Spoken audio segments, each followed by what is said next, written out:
Sobat Sosial, kembali lagi di Ngobrol Santai Sosiologi bareng aku, Aira. Dan aku Gita. Seperti biasa, kita bakal ngobrolin hal-hal yang deket banget sama kehidupan sehari-hari. Yap, kadang kita lihat teman bersaing, debat, bahkan ada yang berantem cuma gara-gara hal kecil. Nah, ternyata semua itu bisa dijelasin lewat konsep sosiologi loh. Wih, menarik nih. Jadi kita hari ini bakal bahas proses sosial disosiatif. Supaya obrolan kita makin seru, kita udah kedatangan 3 tamu nih. Ada Condro yang bakal jadi narasumber pertama kita. Halo Condro. Halo Aira, halo Gita, halo semua pendengar podcast ini. Terus ada 2 narasumber muda yang gak kalah keren, Monica dan Yuda.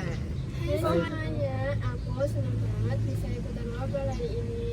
Halo, aku siap banget buat bahas hal yang katanya ribut tapi ilmiah ini. Hehe. Wah, istilah baru tuh. Ribut tapi ilmiah. Kita bakal bahas kenapa sih hubungan sosial gak selalu berjalan mulus.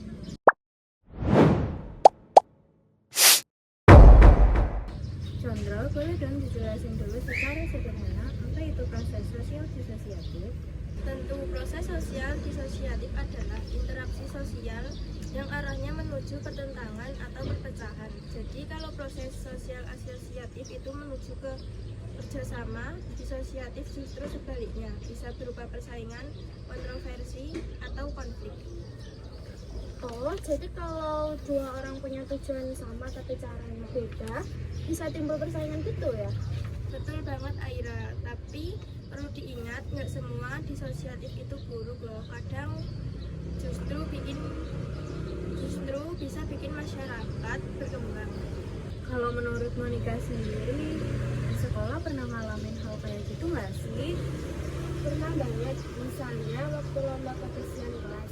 Semua kelas pengen menang, jadi saling berusaha lebih rajin bersihin kelas. Tapi sempat juga ada yang sungguh-sungguhan. Nah, itu dia contoh dari competition alias persaingan. Ada sisi positifnya, tapi kalau nggak dijaga bisa jadi konflik.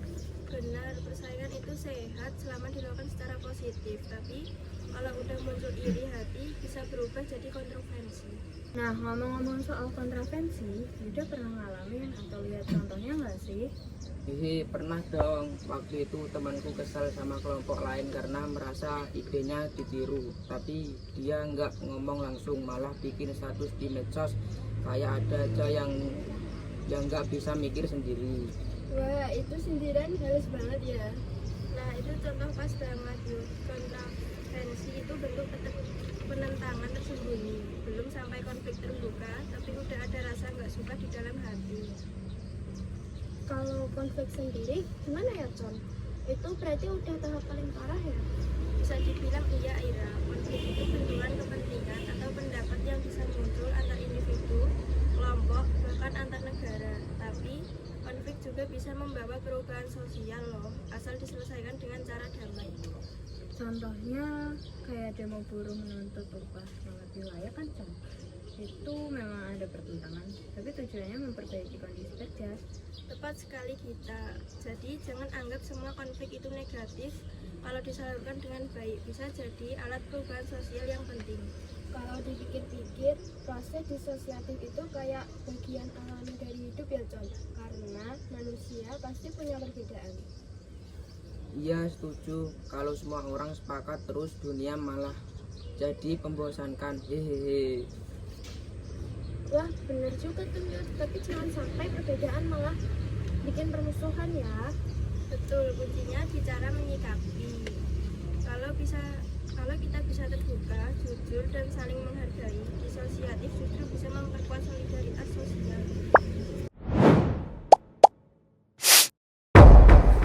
Wah, ternyata proses sosial disosiatif itu luas banget ya. Ada persaingan, kontroversi, dan konflik. Semuanya bisa positif asal kita kelola dengan bijak. Setuju banget. Jadi sobat sosial, jangan takut kalau ada perbedaan. Kadang dari perbedaan itu muncullah kemajuan. Yang penting kita belajar untuk tetap sopan dan terbuka saat berpendapat. Dan jangan mudah baper kalau ada perbedaan kecil. Dunia sosial kan dinamis, wajar banget kalau kadang nggak sejalan. Semoga pendengar podcast ini juga makin paham bahwa hubungan sosial itu nggak cuma soal rukun, tapi juga tentang bagaimana kita menghadapi perbedaan dengan dewasa. Terima kasih banyak Condro, Monica, dan Yuda buat waktunya hari ini. Dan makasih juga buat sobat sosial yang udah dengerin sampai akhir. Sampai ketemu di episode berikutnya. Dan ingat, sosiologi itu seru kalau dipahami dari hati. Behind the scene.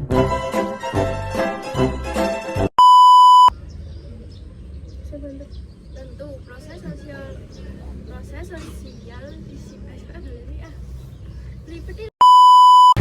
Tapi perlu diingat, tidak cuma disosiatif dari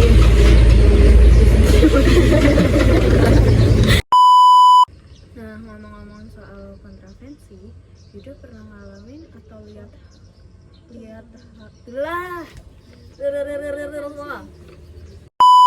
Waktu itu temanku kesal sama kelompok lain karena merasa idenya ditiru, tapi dia nggak ngomong langsung, malah bikin status di medsos kayak ada aja yang nggak bisa mikir sendiri.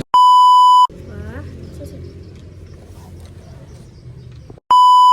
Setuju banget. Jadi sobat sosial, jangan takut kalau ada perbedaan. Kadang dari perbedaan itu muncullah kemajuan. Ci, loro, hati-hati.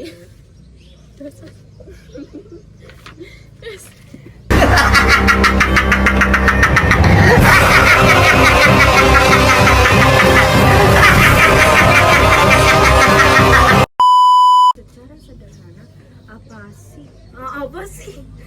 Ya gak apa-apa, Apa sih? End of flashback. Sahabatnya